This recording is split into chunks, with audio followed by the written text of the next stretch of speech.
So I'm going to introduce our two people up here today. Our moderator first, Mark Scherer, Professor Mark Scherer. He previously spoke at our 2021 virtual law day lunch that we had, and he spoke about the rule of law and its importance in this country. He's professor of history here at UNO. He has a law degree from the University of Nebraska College of Law, and he is author of Echo of Its Time, which I have a copy of over here. It's the history of the federal district court for the District of Nebraska through 1933. And it's a worthy read. I highly recommend picking that up. And what else do we have here? He's an avid golfer. Not a great golfer, but an avid golfer. Hey, best way to put it. Yeah, exactly right. Thank you for moderating stuff. Took the words right out of my mouth. We're excited to have Senator Nelson here as well. Here's a short biography for you. Senator Nelson was born and raised in McCook, Nebraska, earning his BA, MA, and JD from the University of Nebraska. After spending 30 years in the insurance industry, both on the business side and as Nebraska State Insurance Director, Senator Nelson was elected 2 times as Nebraska's governor, and in 2000 was elected to the U.S. Senate. In 2013, following his 2 terms in the Senate, Senator Nelson was named CEO of National Association of Insurance Commissioners, an organization of state insurance regulatory agencies for the United States and several of its territories. He left the association and returned to private law practice at Lemson, Duke & Curry here in Omaha in 2016. And in 2021, he published his book, Death to the Senate, My Front Row Seat to the Demise of the World's Greatest Deliberative Body, which, as we mentioned, available to purchase. During his time as governor, he appointed many of our county and district court judges to the bench, and as senator, affirmed many more Article III judges, including, I believe I'm right, 4 U.S. Supreme Court justices. Yes. And Yeah. Great time to this event because in a little bit, we will hear from our president as he addresses the joint session of Congress. Please join me in welcoming Senator Nelson.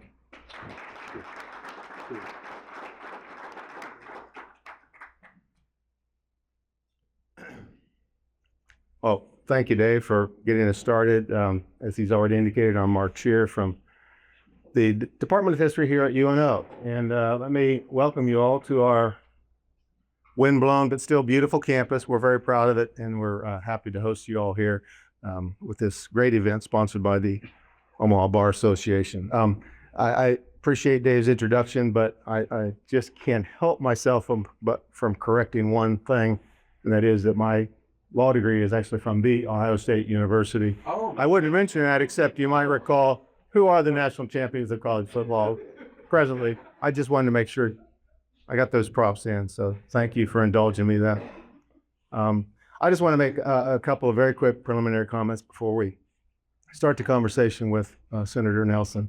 A lot of my coursework involves political history, and so I think I can attest to the fact that, and he may or may not agree with this, but I think Senator Nelson presents a relatively unique political profile on at least a couple of different levels. First, he is a red state Democrat. And as I think most of us are probably aware, that's a pretty rare bird these days. And secondly, even within his own Democratic Party, Senator Nelson was, I think he would agree, decidedly more by he would describe himself as being significantly more centrist, moderate to conservative than many of his colleagues in the Democratic caucus.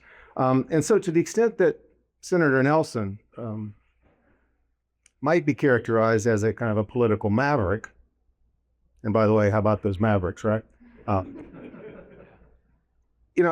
think that places him in a distinctly unique position to offer us some really knowledgeable insights and commentary on the state of political civility and the tone and tenor of political discourse these days. I think this is just such a rich opportunity for us all, and we ought to take advantage of it. The book, Senator Nelson's book that Dave introduced us to, death of the Senate. Again, my front row seat to the demise of the world's greatest deliberative body. I've written books, and I know how important titles are, and that title packs a punch. It's a stop, and it makes you stop and think, and it's pretty ominous, quite frankly. A bold decision in terms of a title, but I think we can all agree that civility in political discourse has reached an all-time low, at least probably in the lifetimes of most of us in this room. And arguably in all of American political history. Make no mistake about it, the years and decades leading into the Civil War were pretty rancorous times, as many of you can imagine if you're not already familiar with that period of our history. But maybe even to the point of occasional physical confrontations and fights on the floor of the Senate and the House. So those were tense times as well. But again, within the last several generations, we are at kind of a nadir, I think, in the level of our political civility. And so with Senator Nelson literally having a front seat to at least the early stages of this erosion of civility, again, he has, I think, some wisdom gained from experience to share with us. And so I think we're anxious to get to that. The way I think Dave and I and the Senator have envisioned this is that I'm going to start a conversation with him, maybe ask very few broad, sort of open-ended questions, allow him to give us his message, and then we'll turn things over to hopefully for questions and comments from you all here before too very long. Fair enough? All on board? Okay. Senator, let's start with, I guess, the most basic of all questions. What prompted you to write this book, and what is the central message that you want to convey to your readers? Well, is it on? Yep. Yeah. You're right? Okay. Well, first of all, I will answer that. But I want to thank you all for being here, and thank David for putting this together, and thanks for agreeing to sort of be an interlocutor to keep things moving. And to all of you for coming out tonight. It's going to snow tonight. It's going to be maybe been quite a while since we've had a snow job on Monday night, and maybe we'll have a snow job tomorrow night.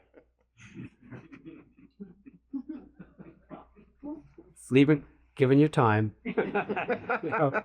But anyway, I appreciate this opportunity, and the answer is that I had people, I said earlier and then corrected myself, a lot of people asking me, well, maybe 4 or 5, if I wanted to write a book, might be a good thing to do. And I had thought about it, and my response was heartfelt, that when I have something to write about, I just can't imagine. I don't have people standing in line to do a biographical work on me, and I'm not going to do an autobiography. Nobody will be interested in an autobiography, but I have to have something to write about before I want to write a book. And so after leaving the Senate in 2013, got midway through 2016, 2017, and I saw that the Senate was getting worse, not self-correcting or getting better or showing any signs that it was going to go back to deliberative body, regular order, as they like to talk about it. They like to talk about it, but they won't push for it, because regular order means that both sides get a fairly equal shot at getting something done.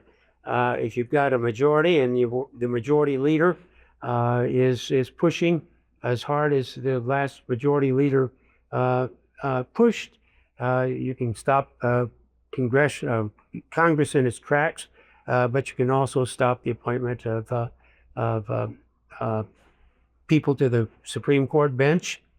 That was successful in being that. But as I watched it continue, it struck me that the next major step was that the push would be to get rid of the filibuster altogether, because the filibuster gets in the way. If you've got a simple majority, you just want to run roughshod over the other side.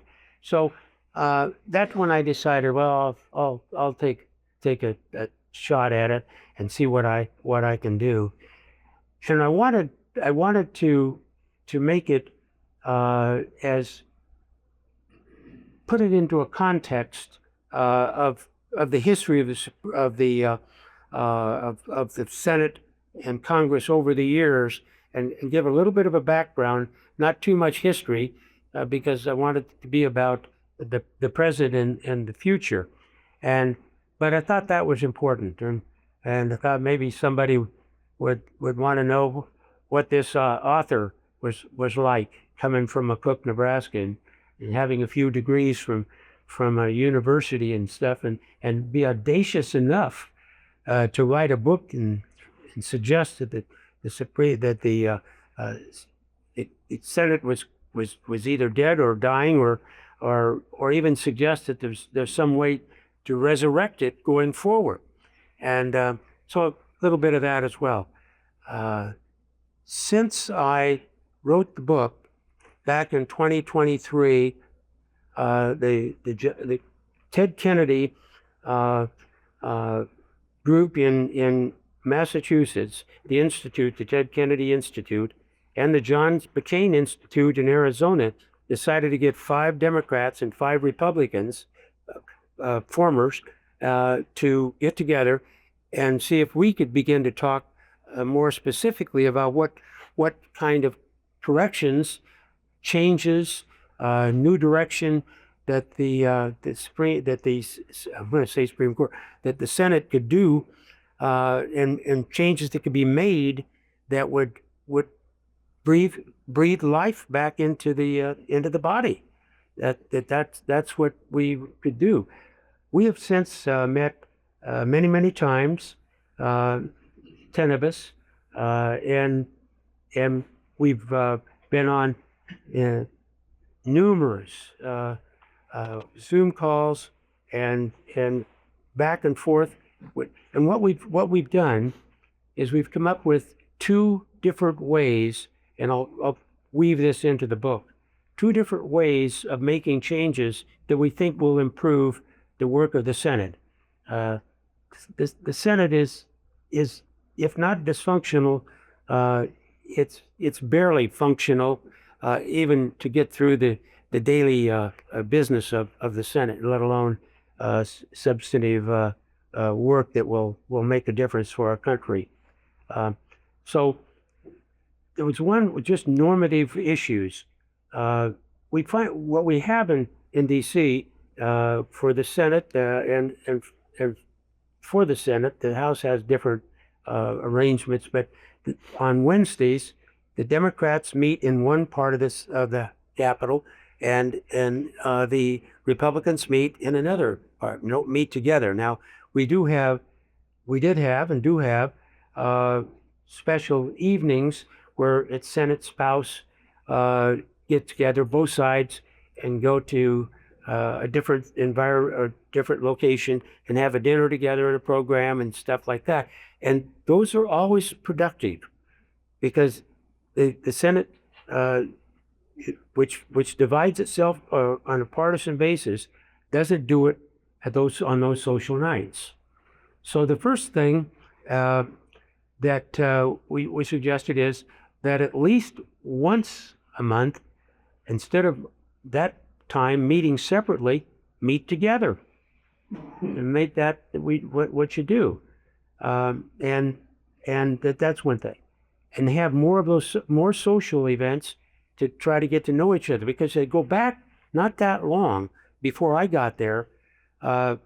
People, members of the Senate, weren't starting to smell jet fuel on Thursday night like they do now, and they're going to get out of there, and they got the obvious excuse, and that is, I need to go home and campaign. They just want to go home. You know, it's not like when George W. Norris was there, and I drove past his house so many times where he lived. He came back in his car, his Packard, or took the train back occasionally, but he wasn't back every weekend, obviously, because he couldn't be. But when they weren't back going home every weekend, they socialized. John Bro from Louisiana lived next door to to a Republican, Trent Lott, and they were buddies. Their kids were raised together, and their kids now have taken over the law firm that both Trent and John created themselves, and then brought their kids into it, and so forth. That's how close they were. And Trent Lott used to say, "Look, if you have Saturday night dinners together with your neighbors, you can't trash them on the floor of the Senate on Monday morning." And so trying to push for more relationships is part of it. And I'm a practical jokester. So my colleagues on both sides of the aisle were on guard all the time for practical jokes. And I pulled them and got away with it. But humor was also important.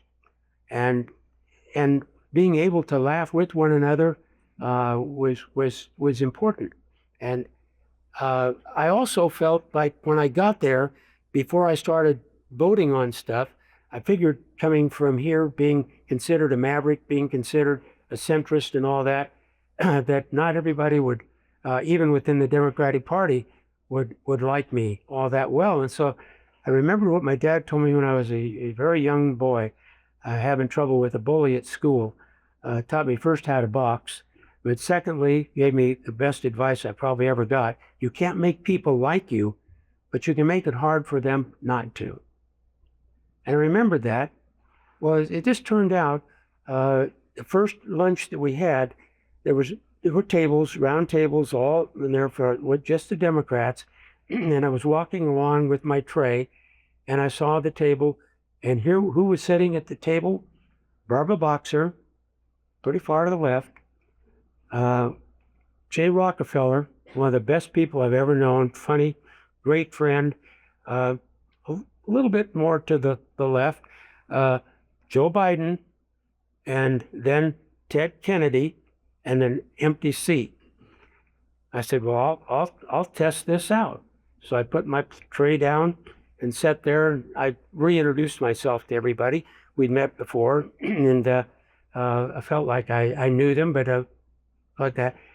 Well, after about 6 or 7 weeks, Barbara Boxer came up to me on the floor, and she said, "I've got this bill." I thought, here we go. I'm going to get hit on now to vote for this bill. And I'd seen it, and she said, "But I want you to know, you shouldn't vote for it. This would not be good in Nebraska for you." He said, "I'd love to have your vote. I might need it, but you shouldn't do it." And I said, "Well, Barbara, you're becoming like the sister I never had. I really appreciate this, because I was worried when you were coming that I was going to have to defend myself. And it's wonderful having you defend me." She said, "You don't have to worry with me." Well, Jay Rockefeller, I never worried about at all. And Biden, quite honestly, I didn't worry about him. And then Ted Kennedy showed up when it was time for re-election in 2005, getting ready for 2006. Harry Reid had a get-together with a bunch of staffers and so forth to talk about what our campaign was going to be, off-site, off hours and stuff like that. And there was a rustle in the back door, and in came Ted Kennedy with a bunch of papers and stuff like this, like he always carried around, and was making a lot of noise. And Harry Reid said, "Teddy," he said, "why are you here? Is your campaign in trouble?" Because he was up too. And he said, "No, but I've heard that my friend Ben Nelson is the most vulnerable Democratic senator up this time around, and I want to come here and be sure I can do all what I can do to help." He said, "Probably it is best to just stay out of Nebraska."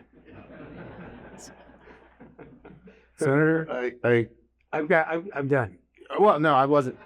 Actually, I was going to interrupt, because I never get a chance to interrupt a senator/governor before, so to take advantage. But I want to tell you that, because that's what you have to do to make the Senate different. You can make rules changes, and those are going to be necessary too.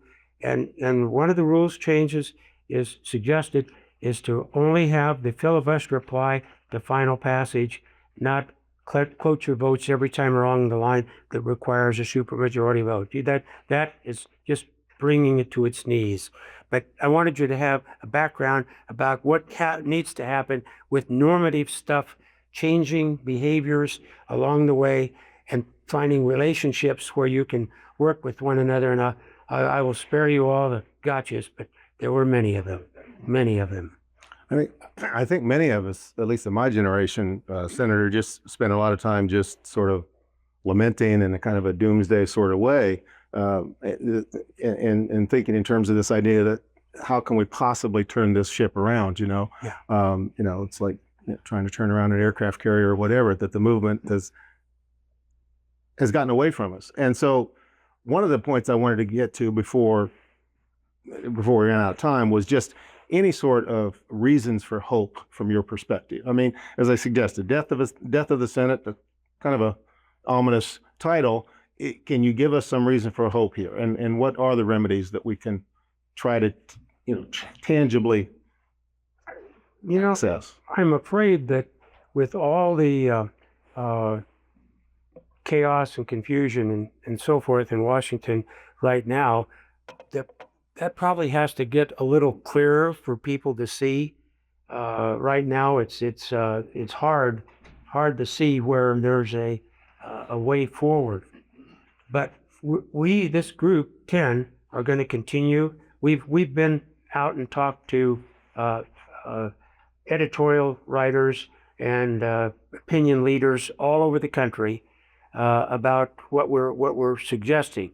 We're also we've engaged to talk to people like Mitch McConnell's former chief of staff, and to get their input. So we're not coming in as 10 people saying we're here to save the Senate. We're here to give you thoughts about how you might save the Senate that you're in today, because that's what's going to happen. We call ourselves the Senate 2030, recognizing that to make the changes will take some period of time. That the hope I have is that when we've talked to Republican opinion leaders and Democrat opinion leaders, they've all bought into what that a rare exception, but they've all bought into what we're talking about and the kinds of recommendations that we're making. And the senators that we've talked to who are there at the present time, on both sides of the aisle, are interested in what we're proposing and want to continue to meet with us from time to time and have us come up with the list of recommendations and then have a joint group and so that it's not something that's being pushed to the Senate, but it's pushed to the presence of the senators so that they can look at it, make changes, make suggestions. But we're pretty insistent on maintaining the filibuster, but changing its use and getting it more in line with facilitating. But in those oh my God situations where you can't vote for something, you just have to vote, go down on the floor. That's the second thing. Go down on the floor and have on the floor filibuster evenings, as opposed to filing a cloture motion and just mandating a supermajority vote of senators. So I think those are the changes that will make the difference, but they'll make a difference more likely with more interaction on a friendly basis, where people aren't just divided down totally personal lines or partisan lines. I know Mitch McConnell chuckled at what I referred to him as in the book. I called him the dark night of partisan politics, because that's what I saw him as while I was there with him. His wife is one of the nicest and best, one of my good friends. It was not personal with him. I tried to keep it from being personal with him or anybody else that would go the opposite direction.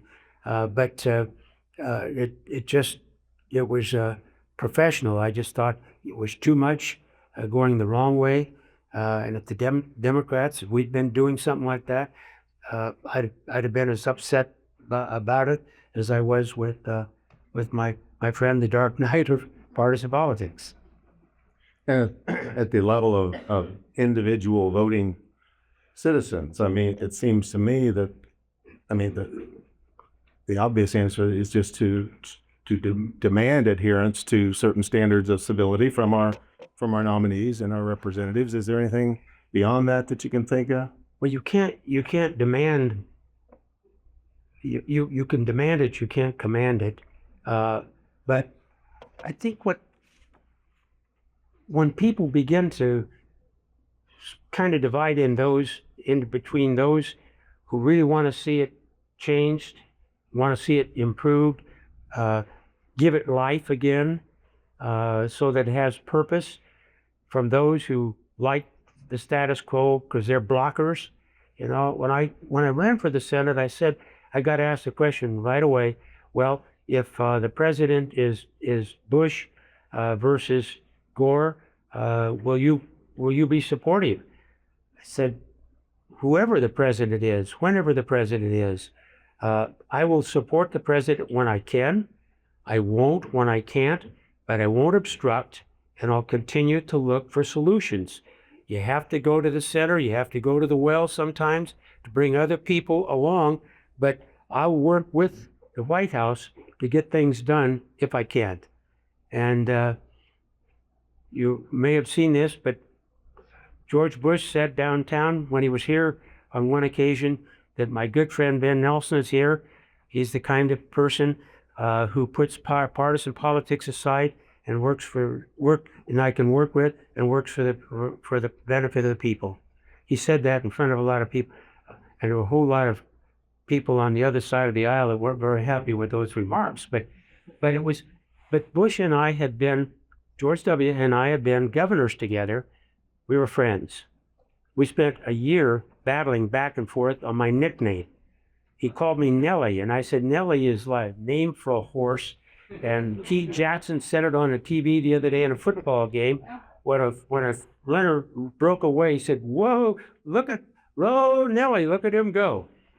Can't be. We finally settled on Benedict. But we were back and forth, emails back and forth. The media was having fun with it. But with guys like that, you don't fight with one another, and you don't call each other names.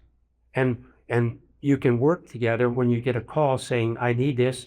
Well, how bad do you need it, and where can we work to get it? Yeah. Thanks so much. You write so wonderfully and effectively in your book about the history of the Senate and the traditions of the Senate, and your admiration for some of the lions of the Senate that you particularly admired and sought to emulate, most notably George Norris, as you've already mentioned. Yeah. So I would love to go down that road with you further here if we have time, but I was going to say that I feel like I've done more than enough to monopolize the conversation, and so Dave, is now a good time to open it up to participants? Do you want me to move the mic around? No, also. You're semi-blind today. So Yeah, stumbling around. Stu Dorman in the house. Good afternoon, Senator.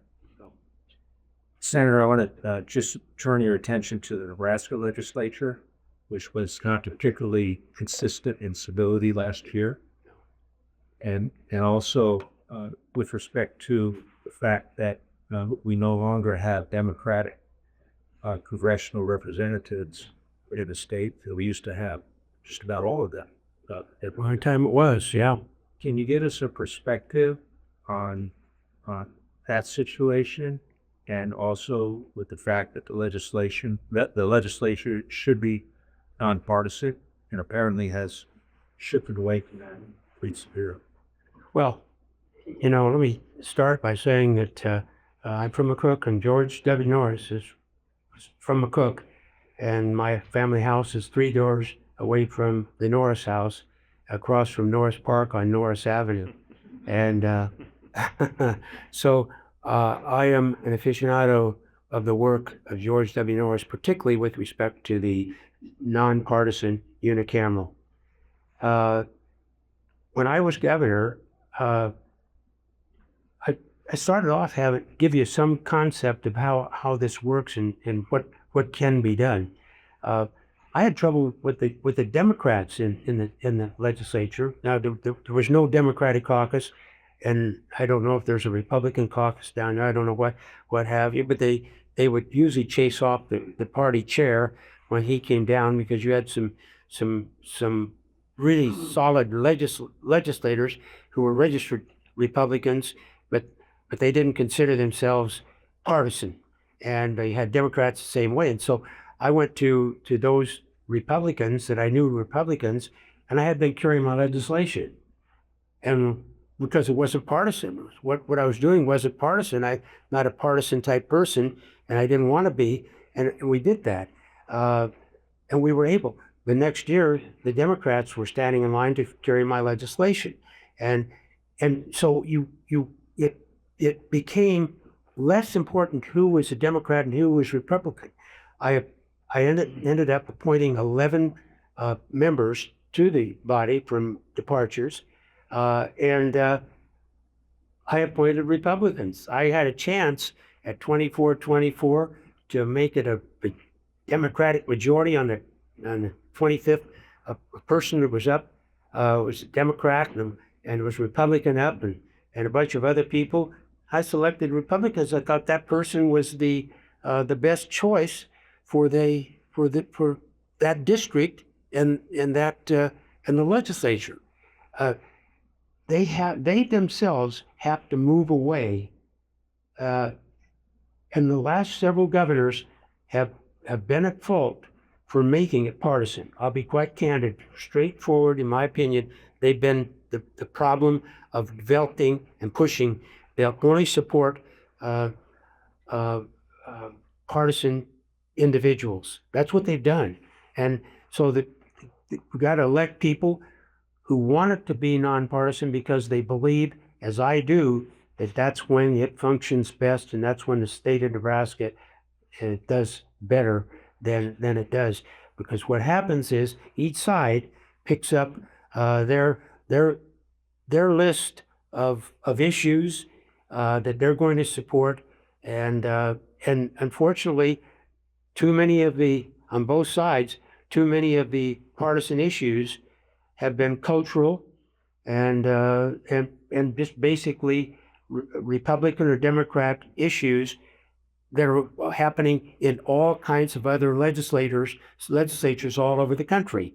And they talk to one another in other states. And so they're doing that, and they've lost the value and the beauty of a nonpartisan legislature. I didn't have to worry about I could get to carry my bill. I picked the best person to carry it.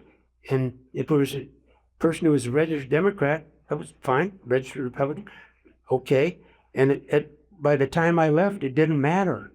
It just didn't matter. I appointed a Republican, and it was 25-24, and nobody cared, and no particular interest, because it was more of a nonpartisan legislature, as George W. Norris, who rightly supported that.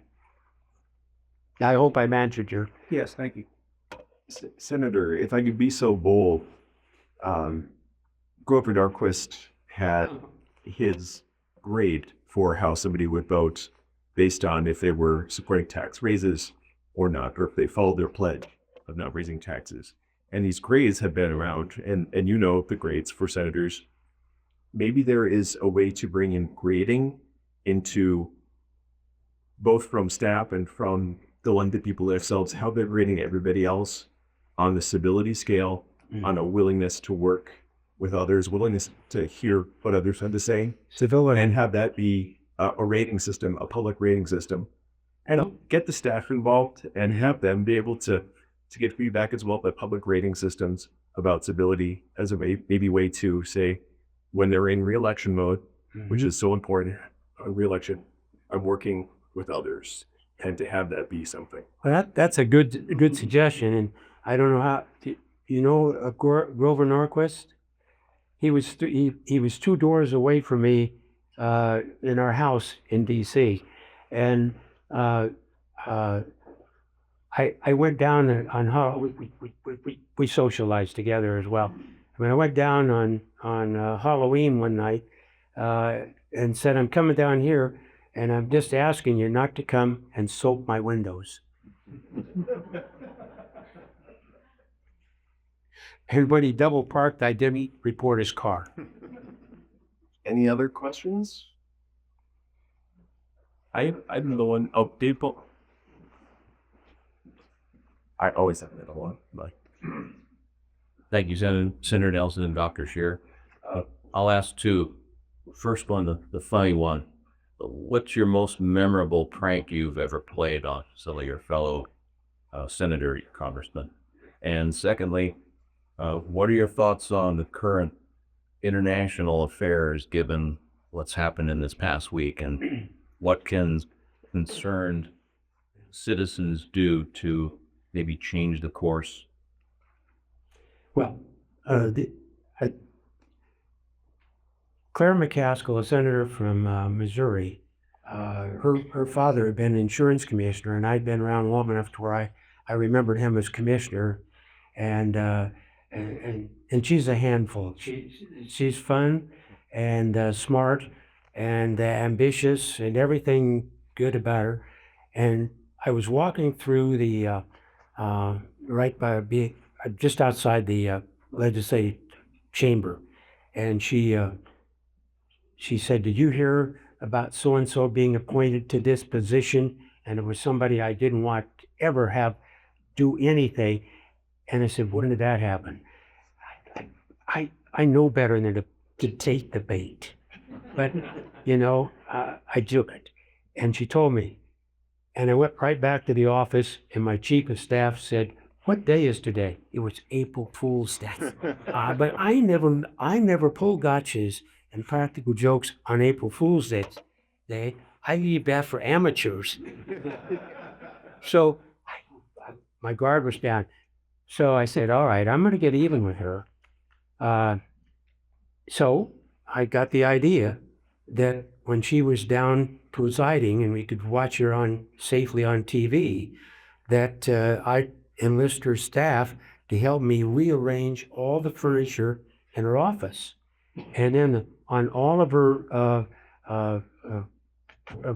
picture frames, we would have a photocopy of some animal or bird that I shot on there, because that would upset her. And then right outside of her door, and her staff helped me on this. They thought it was great. They knew she had pranked me, and I'd fallen for it, and they thought she deserved it. So we put the big red banner with the white N on it right outside the door to her office, but inside her offices. And then we kept watching her on TV, and then suddenly somebody came and took her place. So I went back over to my office, which was 2 doors away, and waited. And sure enough, she came back over there, and she said, "Oh, I'm going to get you. You don't know how I'm going to get you." And so I went back over there with her, and her chief of staff said, she walked in the door, and first thing, we just lost. No, that year we lost to Missouri in the football, and so she, so that I knew that I paid the price. So anyway, then she took me and showed me all the stuff in there, and she said, "You're really gonna pay for this." But her chief of staff said she walked in and saw that Nebraska banner, and that upset her more than almost anything else, because she uttered the most unrepeatable string of words that the staff were still laughing about her reaction to it. So I helped her she had very important, expensive paintings on the wall. We wouldn't touch those. We left her, but all the rest of it, her her desk and chair faced east. We turned it around so it faced west. So we really messed with her office. About a week later, I went into my restroom, and there was a portrait of her over the toilets. Everybody in the Senate knew about the gotcha, and they just went right around. But you see, people were laughing, not mad. They weren't mad. She wasn't mad. I wasn't mad. I was amused. Others were amused by it. So relationships do matter. And it's hard to tell people you have to have relationships, but what you have to do is you have to tell them how it worked when there were relationships. And that's what we're going to do, the 10 of us, because these were 10 people that always got along all the time. Every time there was something, we could come together. The Gang of 14 that I put together with John McCain to get judges up or down votes, and a few other things with it. There was more humor in there sometimes than serious discussion, because John McCain liked to pick on me, and I loved picking on him because his face got red. And we, to the amusement of all the other 12 individuals, they were waiting to see what we were going to do, how we were going to pick on each other, and they knew it would be in good spirit. So, Senator, I wanted to add, since you brought up the Gang of 14 again, it's kind of a through line through your book as a sterling example of bipartisanship during your time. I wanted to read a passage from here because I think it illustrates a lot of it really synthesizes a lot of the points that you're trying to make here tonight. He wrote the Gang of 14. Thank you. The Gang of 14 deal was a high watermark of bipartisanship during my time in the Senate. Senators crossed the aisle to work together. The Senate leaders didn't interfere or disparage the gang's efforts while we tried to put together a consensus agreement. Everyone mostly didn't run to the media during deliberations, which could have brought outside pressure to scuttle the deal. And we 14 colleagues trusted each other with respect, civility, and honor. After the Gang of 14's agreement held the whole Senate together, the spirit of bipartisanship began to drain away. It would never be that strong again until I retired in 2013, and certainly not since. So I think that's sort of the central message of your book and what you're conveying to us here and emphasizing here to us. It is about relationships. Yeah, it wasn't just 12 years of fun or being there for fun. It was just that honest relationships involve things like that. I guarantee you, they're not. I would know, because I'm connected back here. I would know if they were pulling gotchas on each other. They're not. Well, different kinds of gotchas. Yeah. I'll pull you back to Mr. Kokel's second part of his question, unless somebody else has a question. I don't want Dave to be able to dominate. Anybody else? Yep. Okay, David also asked about international situation. Yeah, well, once again,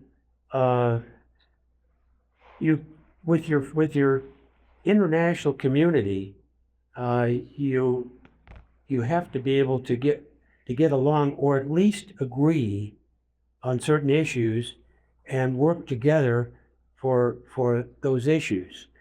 Right now, with the effort to change the entire political and future relationship between the countries of the world, I'm nervous. I'm worried. I think, I don't know that this will go too far, because we're still the biggest, and as apart from China, China's economy being what it is, we're still important, but we've taken ourselves away from being important. We've said we're not important to you anymore, and so you're not important to us. And I don't know how we survive in a world with a Putin, and to maybe a lesser extent, or maybe a greater extent, with Xi in China. I don't know. Yeah, he smiles when he cuts your throat. So I don't know how we can pull. I don't know if we're in a drop dive in our plane, whether we can get the rudder to pull up. I don't know. I'm worried. I thought the setup was it Saturday? What day was it? Friday. Friday. With Zelensky from Ukraine. Nobody from the outside was expecting that. Very few from the inside were expecting that. So when your international relationships are not consistent, and you don't know what they're going to be, I don't know how you can then have any kind of a relationship where one trusts the other. Yeah, I don't trust Putin. I don't know Putin. I met Medvedev, but he had some pretty nasty words about Zelensky as well. So there may be, in the hierarchy over in Russia, there may not be any division in thought about Ukraine and Zelensky. And also, I thought, well, maybe Zelensky is doing better than Medvedev wants, and we got an opportunity now to take him down and out, and jumped on the dog pile on top of Zelensky, made his comments. You just never really know with people you can't trust, or you can trust to do the wrong thing, the bad thing, stuff like that. I wish I could give you a ray of hope. I got more hope for the Senate, I could say that, than I do for international situations that are there and others that are developing. Because I don't know Trump. I don't know what his intentions are. I can only, like everybody else, look at his behavior and impute some sort of an interest or a purpose or a motive or an agenda. And it's an agenda and a motive and everything I don't like.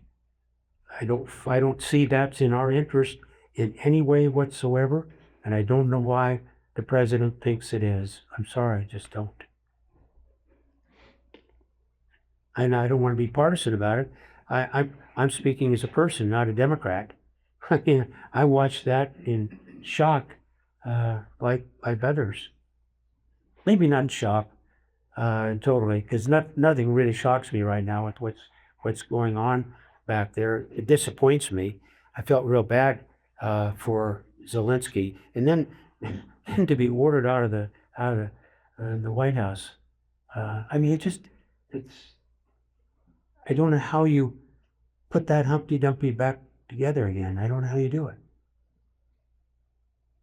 Maybe I'm anxious to hear. The guy, you have thoughts. I'm anxious to hear your thoughts about that. That's what I was just about to say. I really would like to pick everyone's brains here about the issues. That issue, or what we're talking about with the Senate, or would I have too much fun having gotchas?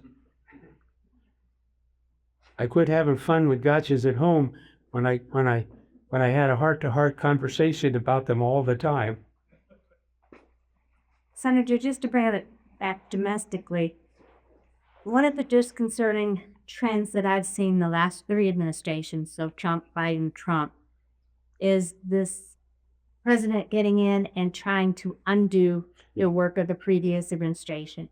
Yeah. And it seems so destabilizing, so inefficient, so ineffective that we're continuing going backwards and a couple steps forward. So I'd like you to comment on that if you would. Well, I will. And I've always said it this way. You can't go 100 miles north one term or one day, 100 miles south the next day, another 100 miles north, back and forth, and believe that you've progressed or that you've gone anywhere. That's why you're stuck right where you are, and it feeds on itself. To be quite candid, I criticized Kayla when I ran against her as governor because I thought she messed up the tax cut, and that she gave me a tax break and my secretary a tax hike, and it turned out to be factual. And I said, if that's the case, then I will correct that next. I never mentioned her name ever one day after I was elected. It was over. I said I would do what I would do. I did it. And she appreciated that. We learned she appreciated that I never took her on. I never said anything more about anything. She didn't criticize. She had her turn, I had my turn, and you just can't get into payback. Payback is hell. But it's not just hell for the person being paid back. It's for everybody else. It's hell for everybody else. Because then there's no progress. Senator, if I could dovetail another question on that, the rise of the administrative state. I'll go back to Hal Dobb in 2014 Law Day, talking about that, but the rise of the executive power, administrative agency power, and certainly what's going on there. Your thoughts on the size and what's going on right now? Well, Hal and I went to Boy State together, so we've known each other for a long time. We've never crossed swords publicly, and we never will. We're friends enough to where we'll be quiet, or we will talk to one another quiet. The power, is that what you? Yeah. Power is it's an opioid of sorts. And people desire it because it makes them feel good to be powerful, you know. And there are other people who grab the power because they want to do something that's larger than themselves. It's for other people. And so power can be good if you keep it in check and you use it only for the things that are going to be good for other people. And you have to get reelected and stuff like that, and I don't want to be naive about it. But on the other hand, it's when power gets out of control because it's no longer for the common good of the people. It's for bad purposes, and you know, and that's where I've said that you want to be who you are when you get to be where you want to be, because you're never going to be good at being somebody else. It's bad enough to try to be yourself, let alone I'm going to become somebody else. So the first thing you do is I have the power of the office, and that's all I need. And I don't have to be more powerful than that. And that means that I have to get along with other people. I can't go and tell them all the time, to my staff, stand when I come in the room, or have somebody want them to stand when I come in the room. You know, if I have to tell people that work with me or for me every day that I'm the boss, I'm not. And I don't have to use power to do that. You have to do it by witness. They have to witness you being the power or the leader or the boss that they want to follow. And it's hard in some instances for people apparently to understand that. It has to be about them as opposed to about what they are set to do. And you see it, you know, you see it at work, you see it all around. But it's when it gets so large, when it's so big, when it's so out of control that it's then damaging to people and to projects, and power for power's sake is just the wrong direction. Any other questions? I'll tell you a quick story. You were having a cabinet meeting, and somebody said, well, who came up with that crazy idea? I think they weren't thinking. I said, I did. But we just hush, you could just almost like, what, that person gonna get ripped? What's gonna happen? I said, for the sake of civility in our cabinet meetings, I think it's better to say, I'm not sure that idea will work, and I want to work with the person who came up with it to see if we can make that work. Or so I went on quite a while, and then everybody started laughing. They heard what I wasn't saying, and I didn't embarrass this person entirely, but it was just it was an object lesson that I wouldn't pass by, and but that's what it is with being the boss. People better want you to be the boss, or you're not the boss. Got it. One quick follow-up. Are there senators who do require their staff to stand up when they enter the room? Yes. Will you name names? No. And they're still sitting there today? I mean, they're in Well, today? they were there, and I don't Okay, know. yeah, I don't I know about today. I They may understand. have changed. Fair point. Yes, they're- Fair point. Or they didn't insist on it, but their staff did, and stuff like that. Okay, interesting. Yeah. I can certainly attest that, again, as far as the through lines in your book's narrative, this emphasis on humor as a really great tool for building these relationships that you're talking about really does come through. So I encourage you to look for those additional examples in addition to what he's given us here tonight. I think the time and the weather dictates that we bring it to a close. Please join me then. Thank you, Senator Van Nel. Thank you. So,